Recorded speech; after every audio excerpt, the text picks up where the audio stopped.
오늘은 바리새인과 제자보다 나은 믿음입니다. 요즘에 이제 코로나가 조금 풀리니까 많은 식사 모임이라든지 또 모임들이 많이 있습니다. 여러분이 모임을 가질 때에도 내가 누구와 먹고 누구와 함께 가까이 지내느냐, 이게 참 중요하다라고 생각합니다. 내가 싫은 사람하고 밥을 먹으면 굉장히 부담스러워요. 그러잖아요. 내가 좀 어려워하는 사람하고 가까이 있으면 참 부담스럽습니다. 그런데 내가 좋아하는 사람, 내가 또 사랑하는 사람과 같이 밥을 먹고 함께 있다, 참 행복하고 즐거운 일입니다. 마가다락방 성도들을 보니까 사도행전 2장 46절에 날마다 마음을 같이하여 성전에 모이기를 힘쓰고 집에서 떡을 떼며 기쁨과 순전한 마음으로 음식을 먹었다 그랬습니다. 이 초대교회 성도들의 삶의 표현입니다. 날마다 성전에 모이기를 힘썼다.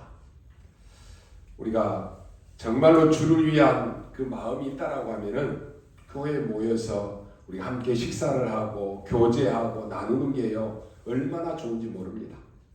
초대교회 성도들은 그 핍박과 이단의 누명 속에서 계속 이렇게 모여서 같이 식사를 하고 마음을 나누고 포럼을 하고 이랬습니다. 이 사람들의 삶입니다. 우리가 사람과 교제가 점점 많아지면 같이 식탁을 대하는 경우가 많습니다. 고린도전서 12장 26절에 보니까 너희가 이 떡을 먹으며 이 잔을 마실 때마다 주의 죽으심을 그가 오실 때까지 전하는 것이니라 그랬습니다. 예수님이 제자들과 마지막 만찬하실 때 떡을 떼어주시면서 이것은 내가 너희를 위하여 찢기는 살이다 라고 하셨습니다. 또 포도주를 나누어 주시면서는 이것은 내가 너희를 위하여 흘리는 피다 라고 이렇게 말씀합니다. 그러시면서 바로 이 일은 세상 끝날까지 반드시 해야 된다라고 말씀하셨습니다. 그래서 이 마가다락방 성도들은 모일 때마다 주님의 말씀을 생각하면서 성찬식을 했습니다. 그렇다면 사람이 누구와 먹느냐, 누구와 가까이 지내느냐, 이것이 바로 응답입니다. 누구와 가까이 지내느냐, 이게 축복입니다. 꼭 실패하고 망하는 사람들 보면 주변에 자꾸 안 되는 사람, 실패할 수밖에 없는 사람들과 함께 계속 모여 있습니다. 응답받는 사람들은 응답받는 그 자리에 꼭 있어요. 이게 축복이라는 거예요. 주님은 상처 많은 우리에게, 과거 많은 우리에게 찾아오셨습니다. 주님은 우리의 형편과 우리의 사정을 너무나도 다 잘 알고 계십니다. 우리는 내가 깨끗하지 않습니다. 우리가 허물이 없습니까? 우리는 우리의 부족함도 잘 알고 있습니다. 그런데 주님의 말씀을 듣고는 믿음으로 우리 마음에 주님을 구주로, 주인으로 모셔드렸습니다. 그냥 그대로 믿고 모셔드린 것입니다. 우리가 깨끗하고 소재하고 또 깨끗하고 정리하고 인생을 거룩하게 하고 주님을 모신 것이 아니고 우리의 있는 모습 그대로, 우리의 죄인된 모습 그대로, 우리의 연약한 모습 그대로, 우리의 허물 많은 그대로 주님을 모셔드렸습니다. 그런데 주님은 지금 내 안에 우리와 더불어 함께 계십니다. 이게 구원의 축복입니다. 이게 우리가 받는 축복이고 우리가 누릴 축복입니다. 어느 날 여러분이 말씀을 보거나 또 말씀을 들을 때 그럴 때가 있을 것입니다. 아, 그렇구나 이런 생각이 들 때가 있을 것입니다. 그때는 그냥 모르고 지나갈 수 있지만 반드시 응답으로 옵니다. 또 여러분이 어떨 때는 찬송도 하고 예배하다가 은혜를 많이 받았는데 그때는 별것 없이 지나간 것처럼 보였는데 어느 날 그 은혜가 내게 와 있음을 깨닫게 될 것입니다. 눈에 보이지 않는 악한 사단은 많은 사람들을 지금도 괴롭히고 있습니다. 사단의 목적은 하나입니다. 여러분을 멸망시키려는 것입니다. 많은 사람들을 눈에 보이지 않게 계속해서 죽이고 멸망으로 끌고 갑니다. 오늘 예수님께서 이제 거의 마지막으로 베다니 집에 참석하셨습니다. 오늘 읽은 본문의 말씀을 보면 분명히 엿새 전, 6월절 엿새 전이다라고 기록하고 있습니다. 이스라엘은 그때부터 큰 준비를 합니다. 지금 이스라엘은 강도 만난 것처럼 로마에 소속되어 있습니다. 그 정도가 아니고 본인들은 정말로 아무것도 모르는데 로마는 이스라엘을 침략합니다. 그리고 예루살렘 성전을 파괴합니다. 더 어마무시한 일이 지금 남아있는데 이스라엘의 후대들은 전 세계로 뿔뿔이 흩어지게 됩니다. 이런 어마어마한 일들이 지금 남아있습니다. 이때 예수님께서 베다니의 집에 나사로를 살린 집에 오셨습니다. 그러니까 오늘 읽은 말씀에 뭐라고 합니까? 굉장히 지금 잔치를 벌이고 있는 중입니다. 2절에 보니까 예수를 위하여 잔치할세 그랬습니다. 6월절이 가까우기도 했지만은 예수님이 오셨으니까 얼마나 기쁘겠습니까? 그 집에 지금 막 잔치가 벌어진 것입니다. 물론 나쁜 것은 아닙니다. 그러나 시기와 때를 성령께서 알게 하십니다. 우리는 배워서 아는 것이 아닙니다. 여러분이 헌신하고 주를 위해서 하는 것도 성령에 의해서 하는 것이지 우리가 뭐 특별한 것을 가지고 하는 건 아닙니다. 그렇잖아요. 여러분이 주를 위해서, 교회를 위해서, 주의 종을 위해서 헌신하는 것은 뭘 배워서 하는 게 아니라 성령이 여러분의 마음에 감동 주시는 거예요. 예수님이 오시자마자 이 마르다는 오늘 열심히 일하고 있습니다. 나쁜 건 아니지만은 여기에 굉장한 의미가 있습니다. 그때 나사로는 너무 기쁘지 않습니까?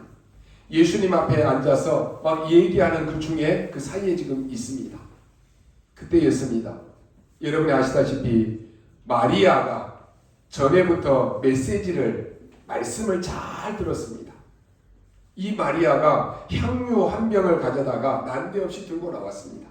그리고는 이것을 예수님의 머리에다가 부어야 되는데 발에다 부었다 그랬습니다. 왜 발에 부었겠습니까?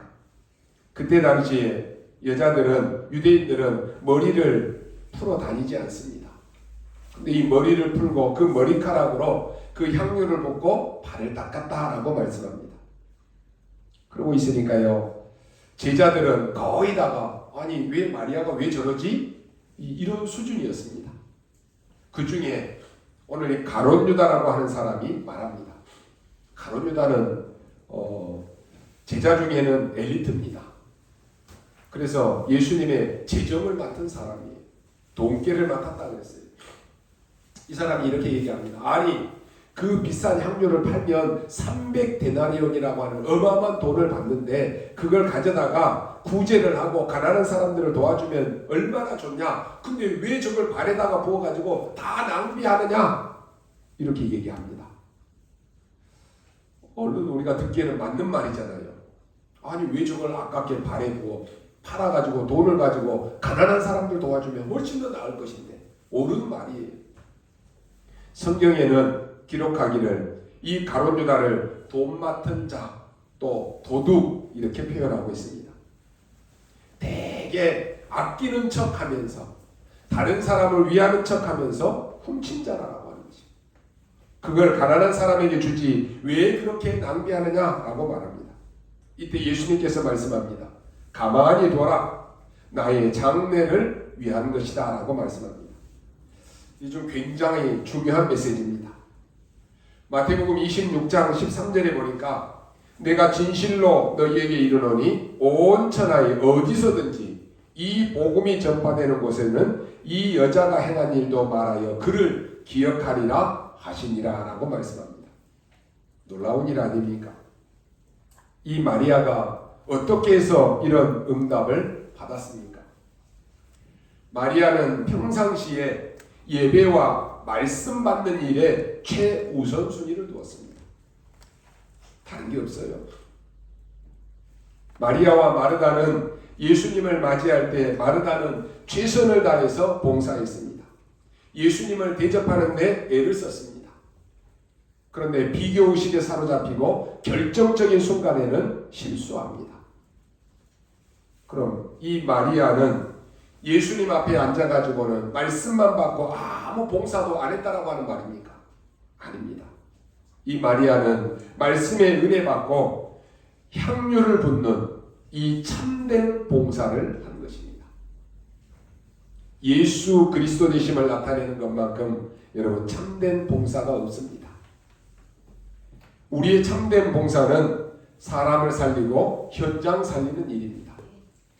그러면 이 여인은 왜 예수님께 향유를 부었습니까? 이 여인은 예수님의 장례를 준비한 사람입니다. 그 말은 예수님께서 십자가에 죽으신 그 십자가의 죽으심의 의미를 알았다라고 하는 말입니다. 그 예수님이 십자가상에서 사단의 머리를 박살내는 것을 알았습니다. 예수님이 십자가상에서 죄의 저주를 해결하시는 것을 알았다라고 하는 것입니다. 예수님이 십자가상에서 지옥 권세를 꺾는 것을 알았다라고 하는 것이 얼마나 중요합니까? 여러분 교회에 오래 다녀도 그리스도의 의미를 모르고 다니는 사람 많습니다. 종교적으로 왔다 갔다 하는 사람 많다니까요. 이 마리아는 예수 그리스도의 십자가의 이 죽으심의 의미를 알았다라고 하는 것입니다. 그래서 여인은 자기의 가장 소중한 이 향유를 예수님께 부은 것입니다. 그렇다면 이 여인은 얼마나 행복한 사람입니까? 이 여인은 예수님의 십자가 죽으심의 가치를 안 것이에요. 그 가치를 알았기 때문에 가장 귀하고 값진 것을 예수님께 부은 것입니다. 마태복음 13장에 보면은 우리가 쭉 말씀 살펴봤죠. 비유가 많이 나옵니다. 그 중에 밭에 감추인 보화를 발견한 그 사람이 그 밭의 보화가 얼마나 소중한지를 아니까 자기 집도 재산도 다 팔아서 그 보화밭을 삽니다. 왜요? 그 밭의 가치를 알기 때문에. 값진 진주를 발견한 사람은 그의 모든 것을 팔아서 진주를 샀다고 그랬습니다. 왜요? 가치를 모르는 사람은 그것이 낭비라고 생각합니다. 오늘날 많은 사람들이 우리 하나님 앞에 헌금할 때도 가치를 모르니까 아니 왜 그렇게 열심히 벌어가지고 헌금 다 하고 니는 뭐 먹고 살아? 그렇게 얘기합니다. 가치를 모르니까. 여러분이 드리는 헌금은 하늘 보화에 쌓이는 것이에요. 가치를 모르면 아유 뭐 주를 위해서 교회를 위해서 다 바쳐버리면 니는 뭐 먹고 살아? 그런데 오히려 그 사람이 더 부하게 삽니다. 주를 위해서 한 번도 헌신하고 한 번도 헌금하지 못하고 일평생 동안 돈 벌고 살았는데 아무것도 못하고 가는 사람 많다니까요. 그 돈 다 남겨놓고 가요. 주를 위해서는 하나도 헌금 못하고 간다니까요. 여러분 여러분에게 그리스도가 최고라고 하면은 최고의 가치라고 하면은 우리의 모든 것을 그리스도께 드려도 아깝지 않은 것입니다. 그런데 가치를 모르면 어떻습니까? 오늘 이 가룟 유다는 왜 그렇게 낭비하냐라고 얘기했다니까요. 여러분 하나님의 역사가 일어나는 중요한 순간에 가룟 유다와 같은 사람들이 있습니다. 아나니아와 삽비라 같은 사람도 그랬잖아요. 결국은 가룟 유다는 예수님의 제자라고 하는 최고의 축복된 자리에 있었음에도 불구하고 최고의 악역으로 쓰임을 받았습니다. 성경은 두 종류예요. 하나님의 복음 전하는 일에 악역으로 쓰이는 사람, 복음 전하는데 증인으로 쓰임받는 사람. 가룟 유다는 성품이 나쁘거나 실수하고 나쁜 짓을 해서가 아니고 딱 한 가지를 몰라서 그랬습니다. 가룟 유다는 불쌍한 사람들을 생각할 줄도 압니다. 제자 중에 꽤 괜찮은 사람 측에 들었습니다. 그런데 왜 이 악역의 쓰임을 받았습니까? 우리 주변에는 인격적으로 성숙하고 윤리적으로 바르게 사는데도 악역으로 쓰임받는 사람 많습니다. 왜 그렇습니까? 한 가지를 모르면 그렇습니다. 여러분 그리스도를 모르면 착할수록 악역으로 쓰임받습니다. 교회 안에요, 장로돼서도 그리스도 모르고 장로된 사람 많다니까요. 주를 위해서 일하자 그러는데 막 옳은 말 하면서 복음과 반대되는 일 한다니까요. 악역으로 쓰임받아요. 여러분, 복음 모르고 착하다 그러면요, 복음이라고 하는 것이 착한 것으로 오해를 불러일으키기 쉽다라고 하는 것입니다. 복음은 착한 거 아니에요. 그리스도를 모르는 사람이 굉장히 진실하다라고 하면 기독교는 진실해야 되는 것으로 착각합니다. 많은 사람들이 뭐 교회 다니는 사람들이 착해야지, 진실해야지. 맞아요. 그러나 복음은 그게 아니라니까요. 기독교는 진실한 것이 아니라 착한 것이 아니라 생명입니다. 그리스도를 모르면 다른 사람에게 기독교 복음을 단순히 육신적인 종교로만 알게 하는 것에 악역으로 쓰임받는다니까요. 그러면 여러분, 사단에게 계속 이용당할 수밖에 없습니다. 사실상 교회 안에도 나쁜 건 아니지만 주로 일 중심이 많이 있습니다. 또 그저 예수님과 얘기하는 건 나쁜 건 아닙니다. 메시지 듣고 말하고 거의 그게 다 있습니다. 그런데 오늘 이 마리아가 예수님의 발에 기름을 붓고 머리털로 닦았다라고 하는 것은 굉장한 이야기입니다. 이것은 아주 중요한 것을 지금 설명하는 것입니다. 뭡니까? 두 번 다시 오지 않는 기회를 이 마리아가 지금 사용하는 것입니다. 여러분이 꼭 신앙생활을 할 때 잘해야 되는 게 뭡니까? 정말로 두 번 다시 오지 않는 기회입니다. 여러분이 어떨 때 성령으로 감동된 그런 일이 있습니다. 근데요, 내가 해야지라고 하고는 자꾸 잊어버려요. 근데 하나님이 그때 여러분에게 두 번 다시 오지 않는 기회를 주신 거예요. 성경에 이런 경우가 많습니다. 모세 어머니가 모세를 왕궁으로 보내야 되겠다라고 마음먹은 것입니다. 그러나 힘들지요. 그러려고 하면 왕족을 만나야 되는데 이 공주가 어디서 목욕한다라고 하는 것을 아는 것입니다. 그리로 모세 아이를 보내잖아요. 그리고 왕궁으로 가게 됩니다. 놀라운 일인데 이게 두 번 다시 없는 기회입니다. 여러분이 이 부분을 늘 기억해야 됩니다. 모든 일 속에 다 있습니다. 두 번 다시 없는 기회. 오늘 여러분이 예배하면서 이 예배는 두 번 다시 없는 기회입니다. 아이고, 또 드리면 되지요. 그래요. 또 드리면 되지요. 그러나 오늘 지금 이 시간 하나님이 내게 주신 은혜는 두 번 다시 없는 기회예요. 옛날 은혜, 새 은혜 다릅니다. 지난주하고 오늘 이번 주에 주신 은혜 또 다르다니까요. 히브리서 4장 16절에 날마다 새 은혜를 주신다 그랬습니다. 이걸 모르면 혼자 있으면 굉장히 외롭고 심심합니다. 그런데 하나님은 날마다 새 은혜를 주시는데 이게 두 번 다시 없는 기회라니까요. 오늘 온라인으로도 예배 드리는 우리 성도님들이 두 번 다시 없는 기회입니다. 이 은혜를 여러분이 다 언약을 붙잡으셔야 돼요. 여러분 아시다시피 다윗이 골리앗을 앞에 나갔을 때 다윗은 왕이 될 것이니까 얼마나 조심하고 주의해야 됩니까? 그런데 담대히 골리앗 앞에 나갑니다. 그게 뭡니까? 두 번 다시 없는 기회라니까요. 딱 한 번의 기회입니다. 오늘 본문에 뭡니까? 두 번 다시 오지 않는 완전 언약이 성취되는 마지막 기회에 지금 헌신하는 것입니다. 얼마나 중요합니까? 그래서 첫 번째로 뭡니까? 창세기 3장 15절에 여자의 후손이 뱀의 머리를 상하게 할 것이다 하는 것입니다. 바로 그 성취입니다. 근데 재미난 말이 나왔습니다. 뱀은 발꿈치를 물게 될 것이다 하는 것입니다. 여러분, 사단이 아무리 여러분을 공격해봤자 여러분의 발 뒤꿈치를 물 정도밖에 안 되는 거예요. 겁내지 말라는 거예요. 속지 말라라고 하는 것입니다.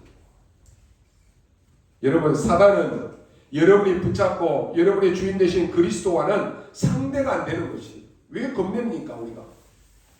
그리스도께서 완전히 사단의 권세를 꺾어버렸다니까요. 머리에 기름 붓는 것은 굉장한 뭔가 높이는 것이지만은 발에 기름 부었다라고 하는 것은 또 다른 굉장한 얘기입니다. 이 언약이 성취되는 굉장한 시간표입니다. 쉽게 말하면 뭡니까? 여러분이 완전히 신분이 뒤집어지는 시간표입니다. 오늘 여러분이 이 언약 붙잡으시기 바랍니다. 그뿐만이 아니라니까요. 출애굽기 3장 18절에 양의 피 바르는 날 해방되어 나올 것이다 그랬습니다. 여러분이 종으로 있다가 노예로 있다가 완전히 신분이 뒤바뀌는 순간입니다. 마귀 자녀로 있다가 하나님의 자녀로 신분이 뒤바뀌었다니까요. 그 성취입니다. 그 기름을 지금 부은 것입니다. 또 포로되었을 때 처녀가 잉태하여 아들을 낳을 것이니 그 이름을 임마누엘이라 하리라. 바로 그 성취입니다. 굉장한 시간표 아닙니까? 오늘 여러분이 붙잡아야 될 언약입니다. 완전히 이 언약은 우리의 신분을 뒤바꿉니다. 마리아는 구약에 완전히 예언됐던 그 진짜 언약을 성취하는 그 행위를 한 것입니다. 얼마나 중요합니까? 두 번째로 뭡니까? 지금 기름을 부었다라고 하는 이 말은 그냥 말이 아닙니다. 바리새인도 하지 못하고 알지 못하는 해방의 메시지를 던진 것입니다. 하나님은 여러분의 신분만 바꾼 것이 아닙니다. 완전히 해방시킵니다. 죄에서, 저주에서, 재앙에서, 지옥 권세에서 완전히 해방시켰다니까요. 지금 여러분이 받을 응답을 여러분이 딱 붙잡으시기 바랍니다. 하나님은 나의 신분, 나의 운명을 완전히 바꿔버렸습니다. 불신자들이 하는 말대로 불신자들이 여기에 잡힐 수밖에 없어요. 사주팔자 운명에 잡힌다니까요. 맨날 핸드폰 가지고도 운세 봐요. 오늘 내 운세가 어떤지 그거 보고 있다니까요. 완전히 운명에 사로잡혔어요. 여러분은 전혀 그것과 상관없습니다. 속지 말라니까요. 완전히 해방시켜버렸습니다. 그렇다면 우리는 하나님의 자녀인데 왜 우리는 전도도 못하고 교회 하나도 살리지 못합니까? 왜 우리는 가난해야 됩니까? 왜 우리는 이렇게 무능하게 살아야 됩니까? 속지 마십시오. 언약 붙잡으십시오. 거기서 하나님은 완전히 해방시켜버렸습니다. 거기에 속고 있으면 계속 무너지는 거예요. 거기에서 여러분을 완전히 해방시켜버렸습니다. 오늘 지금 여러분 해방되시기 바랍니다. 어떻게 말입니까? 그냥 여러분 믿으면 됩니다. 우리가 해방되었다라고 해서 갑자기 막 얼굴이 좋아지고 갑자기 막 키가 커지고 그런 거 아니에요. 아무것도 바뀐 것은 없습니다. 그대로입니다. 그러나 이 언약 여러분이 딱 붙잡았을 때 하나님은 두고두고 정확하게 역사하십니다. 그래서 언약 잡으라는 거예요. 그 기름을 부은 것입니다. 사단에게서 우리를 해방시킨 참된 왕입니다. 여러분이 늘 이걸 갖고 있어야 됩니다. 인간은 잘못한 것이 없는데 계속해서 재앙 속에 있다니까요. 계속 재앙이 덮치는 거예요. 그 재앙에서 해방시키는 참된 제사장입니다. 우리는 하나님 만날 능력이 없습니다. 하나님 만날 자격도 없습니다. 그래서 하나님의 성령으로 우리에게 임하시는 하나님 만나는 길을 여신 참 선지자이십니다. 오늘 이 여자는 제자들도 모르는 것을 했습니다. 제자들은 멍하게 가만히 있었다니까요. 그 중에 돈 아끼는 이 가룟 유다는 왜 이런 짓을 하느냐라고 하면서 책망까지 했습니다. 거꾸로 말했다니까요. 심지어 가족들도 모르는 일을 이 마리아가 했습니다. 이 마르다는 참 이 잔치에 막 먹고 즐기고 일만 했습니다. 나사로는 거기에 앉아서 얘기만 했습니다. 물론 우리 일상에서 늘 있는 이야기입니다. 그렇잖아요. 이때 마리아는 향유를 가져와서 예수님의 발에 기름을 부었습니다. 참 중요한 일을 하는 것입니다. 세 번째로 더 중요한 것이 뭡니까? 예수님께서 마태복음 26장에 기록이 나왔는데요. 이게 똑같은 사건인지 다른 사건인지 우리는 따질 필요는 없습니다. 마태복음 26장에 보니까 베드로의 집이 나옵니다. 오늘 본문에서는 베다니의 집이라고 나왔습니다.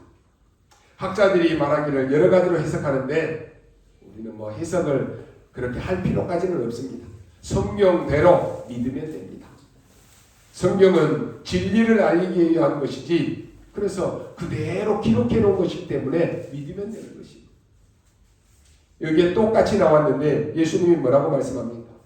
마태복음 26장 13절에 보니까 진실로 너희에게 이르노니 온 천하에 어디서든지 이 복음이 증거되는 곳에는, 전파되는 곳에는 이 여자가 한 것이 증거되리라. 이 여자가 행한 것이 그대로 기억하리라 라고 이렇게 말씀합니다. 무슨 말입니까? 제자들은 알아듣지 못하는 이런 놀라운 일이 뭡니까? 영원한 메시지를 준 것입니다. 영원한 기회인 것입니다. 이 일에 저와 여러분이 쓰임받기를 바랍니다. 이게 오늘 여러분이 받을 응답입니다. 그럼 결론으로 말씀드립니다. 어떤 문제가 왔습니까? 여러분에게 지금 어떤 문제 속에 있습니까? 두 번 다시 없는 기회입니다.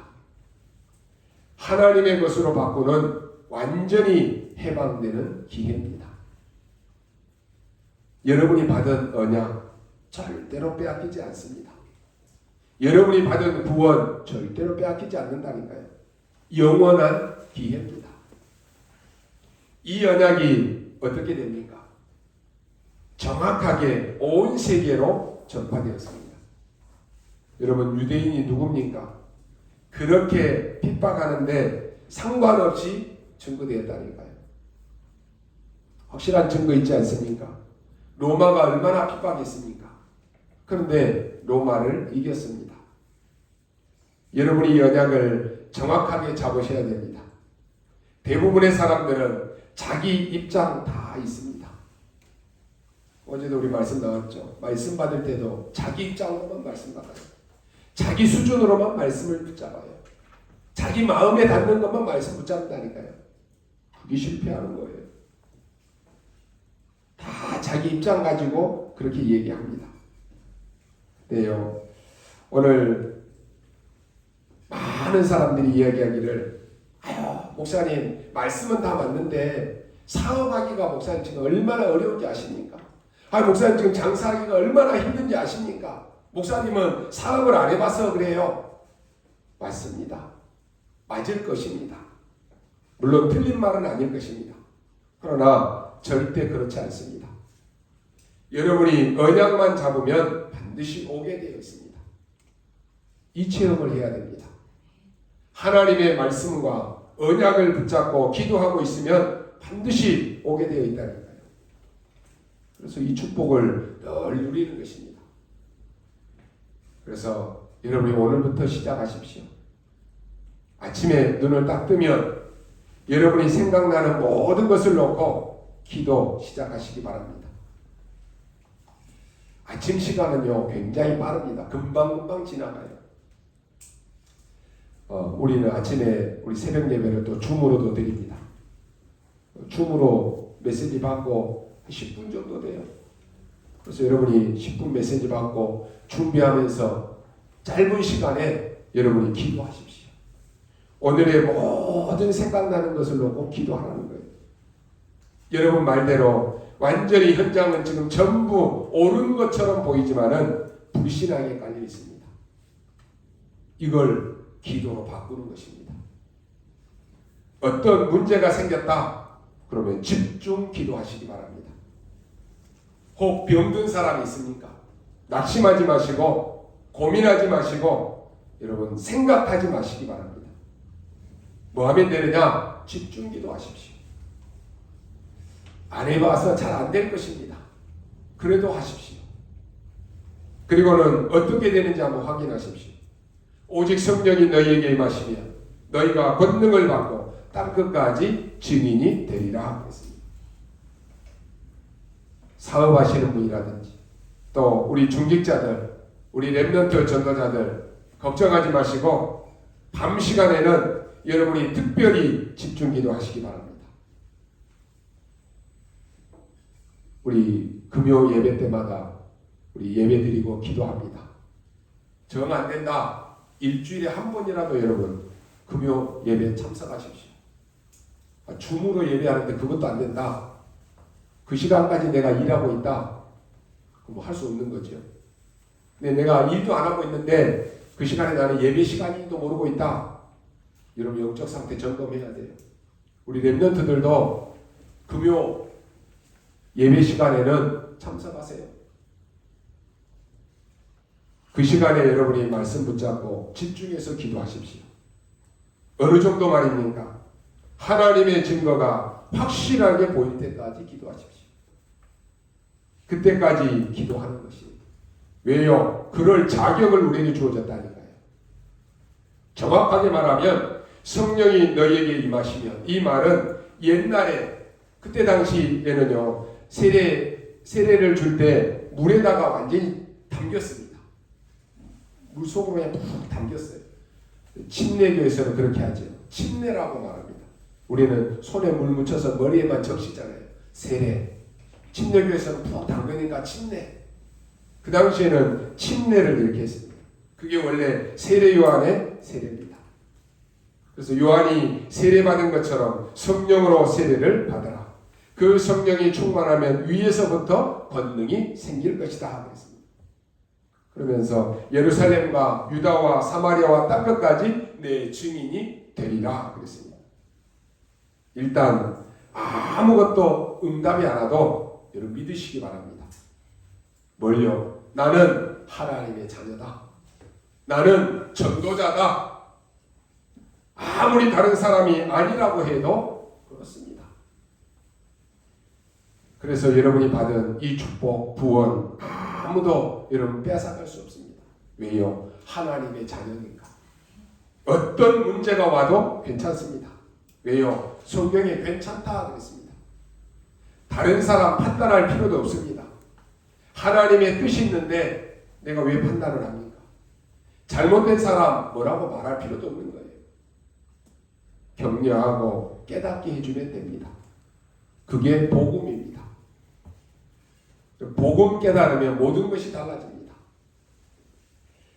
그래서 잘못한 사람도 용서하십시오. 왜냐? 깨달아서 고쳐야 되기 때문에.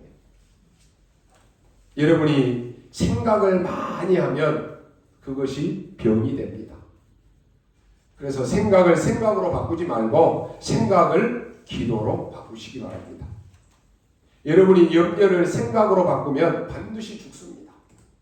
여러분이 하는 염려 계속 한번 생각해 보세요. 죽는다니까요. 여러분의 질병과 많은 고통을 생각으로 바꾸면 죽습니다. 여러분 계속 생각하면 답이 나옵니까? 더 문제 속에 빠져요. 그것을 기도로 바꾸시기 바랍니다. 그래, 나는 하나님의 자녀예요. 하나님이 나와 함께 하신다고 했지. 나를 향해서 두려워하지 말라고 했지. 염려하지 말라고 했지. 그러면 내가 지금 염려하고 있는 것은 누구 소리를 듣고 있는 거예요? 사단의 말을 듣고 있는 거예요. 사단은 결국은 우리를 멸망시키려는 것입니다. 그래서 여러분의 염려, 여러분의 모든 생각을 기도로 바꾸라니까요.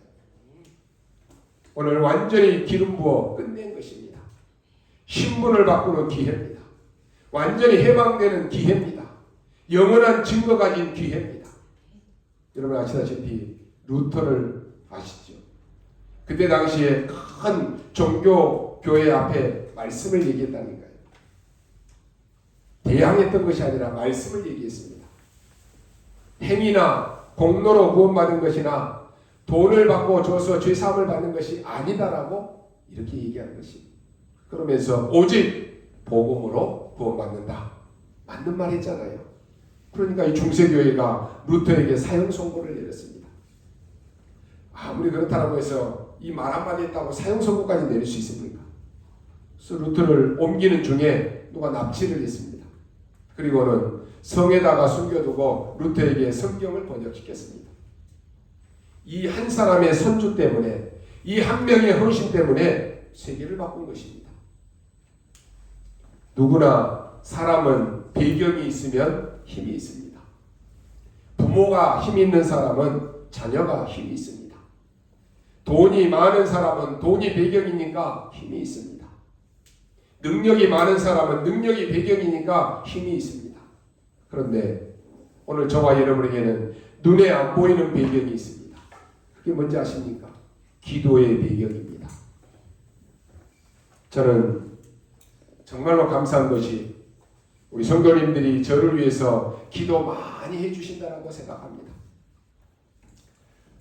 하시는 분들은 하면 되고 안 하시는 분들은 또 안 해도 돼요. 그런데 정말로 여러분이 교회를 놓고 주의 종을 놓고 기도한다. 그 축복이 여러분에게 갑니다. 제가 마음껏 복음운동하고 사역할 수 있는 것은 우리 성도님들의 기도 배경입니다. 그 기도 안 하면 어떻게 되겠어요? 성도님들의 기도가 저의 배경입니다. 우리 성도님들은 하나님께서 은혜 주셔서 어떻게 하면 전도자를 보호할 것인가? 어떻게 하면 전도자를 위해서 동역할 것인가?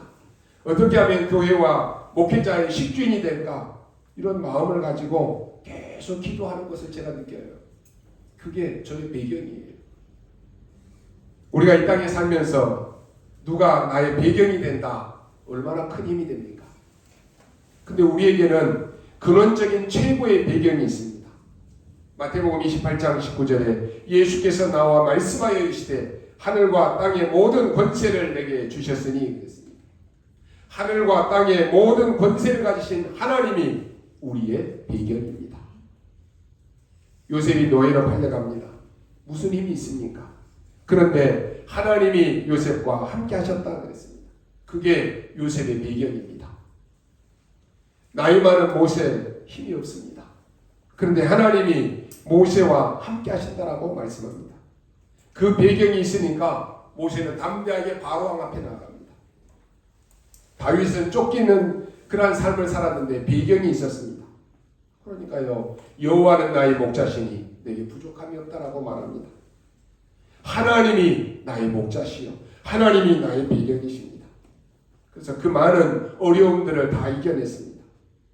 바울은 그리스도의 사랑에서 그 어떤 것도 끊을 자가 없다라고 고백합니다. 사단을 꺾으신 만왕의 왕, 만주의 주가 되신 그리스도가 내 배경이기 때문에 그 그리스도의 사랑에서 그 어떤 것도 끊을 수 없다라고 말합니다. 그뿐입니까? 우리의 배경은 천국 배경입니다. 하늘 시민권을 저와 여러분이 다 가지고 있습니다. 빌립보서 3장 21절에 그는 만물을 자기에게 복종하게 하실 수 있는 자의 역사로 우리의 낮은 몸을 자기의 영광의 몸의 형체와 같이 변하게 하시리라 그랬습니다. 만물을 복종케 하는 그 이름, 그게 우리의 배경입니다. 그렇다면 우리가 뭘 붙잡아야 되겠습니까? 부모가 힘이 있으면 감사합니다. 물질에 여유가 있다, 편리할 수 있습니다. 능력이 많으면 힘이 됩니다. 그런데 이 땅에 살아가면서 근원적인 최고의 배경은 뭐냐? 바로 그리스도입니다. 누구도 끊을 수 없기 때문입니다. 만물을 복종케 하는 이름이 우리의 배경입니다. 오늘 9절에서 11절에 안 읽었지만 재미난 말들이 나옵니다. 이 바리새인들이 나사로가 살아났는데 그 나사로를 죽이려고 음모했다 그랬습니다. 대단하지 않습니까? 쉽게 말하면 지금 완전히 이 증거를 없애버리겠다라고 하는 것입니다. 이것은 굉장한 기회를 위기로 만드는 사람입니다. 여러분 둘 중에 하나입니다. 여러분이 위기를 기회로 만드는 사람이냐 아니면 기회를 이기로 만드는 사람이냐, 둘 중에 하나예요. 우리가 이 엄청난 축복을 받고도 이 축복을 자꾸만 멸망 속으로 가는 사람이 있다니까요. 지금 여러분이 어떤 일을 당했습니까? 여러분이 그 위기를 기회로 만들 수 있습니다. 그 위기를 축복으로 만들 수 있습니다. 아니면 반대로 여러분이 모든 위기를 정말로 문제로 만들 수 있고 실패로 만들 수 있습니다. 오늘 여러분이 언약 잘 붙잡으셔야 됩니다. 오늘 온 천하에 이 복음이 증거되는 곳에 이 일이 증거되리라 그랬습니다. 오늘 마리아는 큰 것을 한 것이 아닙니다. 영적으로는 굉장히 중요한 것을 한 것입니다. 마리아처럼 평상시의 예배와 말씀 받고 은혜 받는 일에 최우선순위를 드리게 되시길 바랍니다. 이런 사람은 문제 위기 왔을 때 분명히 다릅니다. 그런데 이 말씀과 예배와 이 은혜 이 속에 없다, 문제 오면 다르다니까요. 위기를 계속해서 이 기회를 위기로 만드는 그런 사람으로 쓰임받는다는 거예요. 가룟 유다와 같이 악역으로 쓰임받는다는 거예요. 우리 인생이 그런 인생이 살아서 되겠습니까? 오늘 여러분이 정말로 평상시 예배와 말씀 받고 은혜 받는 일에 최우선순위를 두십시오. 다른 게 없어요. 그럴 때 마리아처럼 우리의 전 생애가 예수 그리스도의 힘을 증거하는 일에 헌신하게 되는 것입니다. 오늘 여러분이 언약 딱 잡을 기도 제목입니다. 여러분이 그리스도를 다른 사람에게 전파할 때는 두 번 다시 없는 기회입니다. 분명히 기억하십시오. 두 번 다시 없는 기회예요. 왜요? 여러분 생명 가진 자이기 때문에, 복음 가진 자이기 때문에 그렇습니다. 우리는 예사로 생각하는데 그리스도의 비밀이 전파될 때 완전히 흑암이 무너지는 것입니다. 믿으시기 바랍니다. 여러분 오늘 그리스도 이름으로 기도하는데 그 현장의 재앙은 떠나가게 되는 것입니다. 이게 여러분 진짜 믿어집니까? 저는 믿어집니다. 그래서 제가 늘 기도하는 것은 우리 성도님들이 있는 모든 현장에 흑암이 무너지기를 기도합니다. 여러분이 예배드리는 이 시간에 예수 그리스도 이름으로 기도한 것이 반드시 응답되어서 돌아옵니다. 오늘 이 언약을 굳게 붙잡는 여러분 되시기를 주님의 이름으로 축원합니다. 기도하겠습니다. 하나님 감사합니다. 오늘 향유를 부은 마리아처럼 우리의 영안이 열려지게 하여 주옵소서. 모든 저주와 모든 재앙이, 모든 사단의 세력이 그리스도 이름 앞에 완전히 무너지게 하여 주옵소서. 오늘 나의 신분이 뒤바뀌는 날 되게 하시고 우리에게 주신 번세가 회복되는 날이 되게 하여 주옵소서. 지금 이 시간에 예배하는 사랑하는 우리 모든 성도들의 산업과 모든 학업과 모든 업에 변화되는 시간이 일어나게 하여 주옵소서. 혹여나 병든 자 있습니까? 치유되어지는 놀라운 능력의 시간이 되게 하여 주옵소서. 감사를 드리며 살아계신 우리 구주 예수 그리스도 이름으로 기도하옵나이다. 아멘.